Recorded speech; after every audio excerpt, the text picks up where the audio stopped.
Hi, thanks for joining me.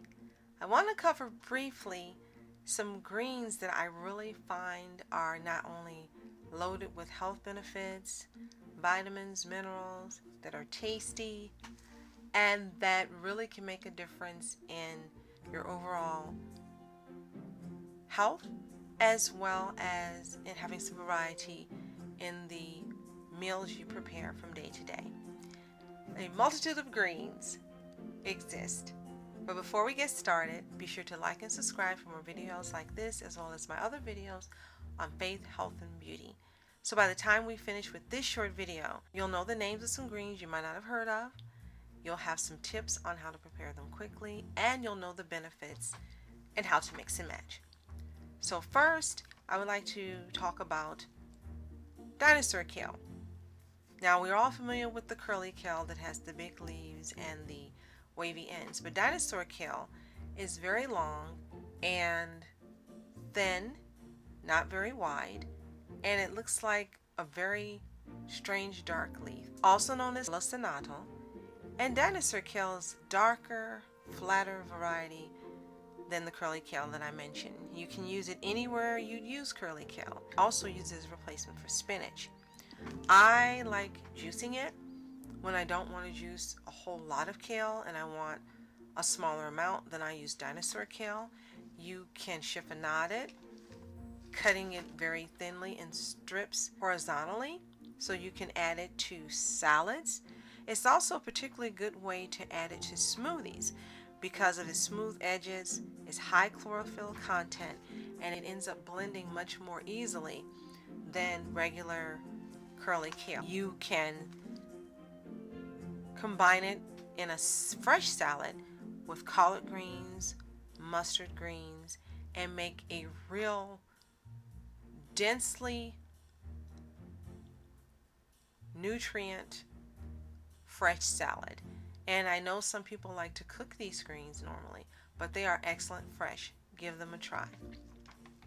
The next green I want to talk about is escarole, and this is a very pale green colored head of lettuce that it just looks wavy all over, and it's a key ingredient in Italian wedding soup, and it resembles a head of lettuce, as I mentioned, though it's more similar in texture to kale. It's harder, more firmer, and you also probably do well to massage it. And also didn't mention massaging dinosaur kale also makes it more palatable and easier to chew.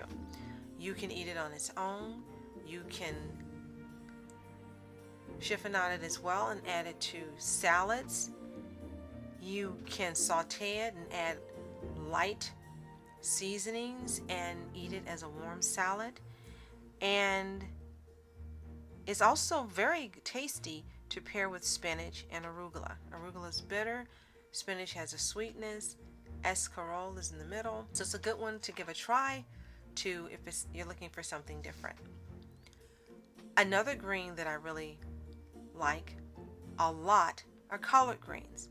I personally eat them raw. I either juice them and have they're very dense and just have a multitude of vitamins and minerals, including K and C and D and phytonutrients and anthocyanins.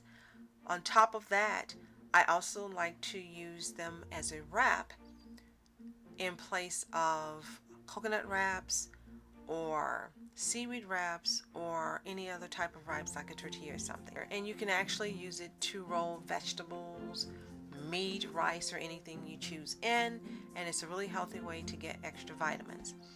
Now, collard greens are essential greens in Southern cooking, where the juices from the greens are used to season other foods and can actually be drank as a health tonic, adding flavor to the greens and nutrition to the meal. I like collards to add to salads, again chiffonading them and definitely massaging them well so they get much softer and they're easier to chew. When you add them to salads, it gives you additional iron and vitamin A, Another green I like to talk about are dandelion greens. Now they become wildly popular at health food stores, including Whole Foods, where they're selling not only the leaves but also the flower itself, the yellow flower, not the white one that spreads during hay fever season. They are hardy wildflowers actually. They work well in stir fries, soups, sautés, and you can use them like you do other greens in salads to add additional vitamins and minerals. They are similar to kale and nettles and sorrel, and they have a whole lot of magnesium that can help you with digestion. You can pair them with mustard greens, arugula. If you don't use pesticides, and if you've never used pesticides in your yard, you can actually take the dandelions out of your yard and eat them. I would ask my doctor before trying this. I would consult a doctor or a specialist. But if you don't, you're one of the few people that don't use pesticides and fertilizers that are loaded with chemicals, the dandelions in your yard or on the side of the road have been proven to be safe to eat. But again, ask your doctor before trying this. Another green I like to talk about is frisee, and it's a very dark veggie that looks like lettuce, but it can withstand gentle cooking only, so you can't do the long-term cooking in a pot with other things. In a warm grain salad like with quinoa or amaranth or rice, it's a crunchy counterpoint that adds a sweet element and pairs well with dried fruit or even just drizzling with honey. So frisee is great in a cold salad or a warm grain salad. Frisee tends to be a little higher than other greens, so if you just want a treat or try something different, get a small amount and give it a try. You can also pair it with radishes or radicchio and arugula or watercress and just have this amazing wild green salad. You'll love it. We've got 2 more to go. I also like to talk about amaranth. Now amaranth isn't a green, but I want to mention amaranth because it pairs well with all the greens I've mentioned earlier. It's a wonderful ingredient in soups, stews, salads, curries, fish dishes, and amaranth is actually a seed and not a grain. It's traditionally used to make a Bengali dish with mustard oil and pan-fried freshwater fish. You can find amaranth online at places such as True Leaf that sells all sorts of seasoned things. Amaranth is now being sold by online grocers such as Thrive Market, Amazon, and stores such as Whole Foods and Sprouts, and they sell amaranth as well. You may be able to find it at your local grocer, but it's going to be tougher because amaranth tends to be more expensive, and most stores that want to really have you cater to other things they normally carry won't carry the amaranth. But give it a try. It has this beautiful color.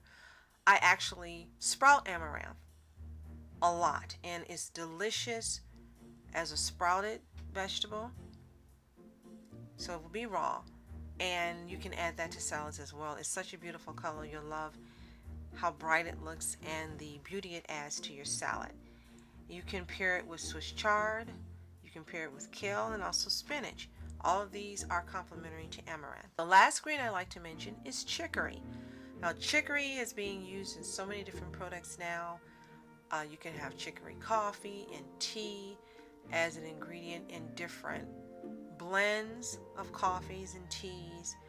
You can actually find it in store and like health food stores and make your own chicory tea or coffee.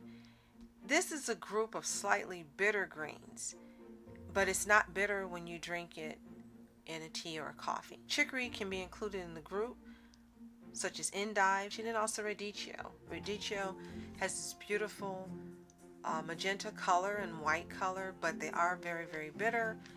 Chicory greens are slightly less bitter than radicchio.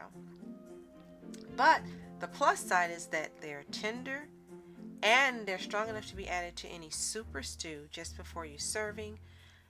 But they're also tough enough to be blanched with hot water and sauteed with olive oil and garlic as a standalone side dish or a replacement for rapini if you want to make that. and you're having spaghetti, it makes a great side salad. You can also use it in a salad, a raw salad. So I hope some of these green ideas will give you some inspiration for making some different dishes during the week or on the weekends. If so, let me know what you create in the comments below. If you already are aware of these multitude of greens and you use them, let us know some dishes and ways you eat it as well.